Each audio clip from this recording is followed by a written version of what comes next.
Eh bien bonjour, mon nom est Frédéric Boran et dans cette vidéo je vais vous parler du Between. Donc le Between, c'est un petit opérateur en fait qui va vous permettre de simplifier un peu vos critères. Alors pour vous l'expliquer, on va travailler aujourd'hui sur la table formation et on va vouloir sortir les formations par exemple qui ont un coût de base compris entre 50 et 100 euros. Donc vous voyez à peu près à quoi ça va ressembler.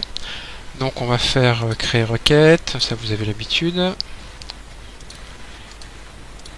Donc on va faire un select. Bon, à la limite on va mettre un peu, qu'est-ce qu'on pourrait mettre, nom de formation, nom formation, donc from formation, jusque là pas de souci. Donc première méthode, utiliser les opérateurs supérieur, inférieur et le AND. Donc where coût de base, on va dire supérieur ou égal à 50, AND coût de base inférieur ou égal à 100. Donc maintenant si je fais exécuter, bon là il m'en sort un certain nombre, hein, on peut aller vérifier, vous verrez qu'il n'y a pas de souci.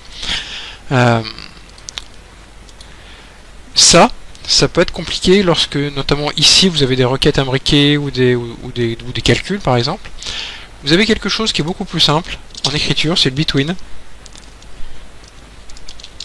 Vous ouvrez une parenthèse, 50 et 100. Et si maintenant je le fais exécuter, ah oui, alors le problème c'est qu'il veut pas de parenthèse. D'accord, petite erreur de ma part, c'est pas bien grave. Voilà, et là donc on retrouve évidemment les 10 formations équivalentes.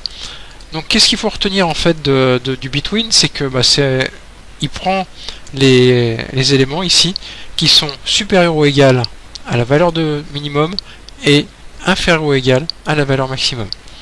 Donc ici, je le répète, on peut très bien faire des requêtes, between quelque chose ici, et select une requête imbriquée ici, mais ça devient beaucoup plus compliqué.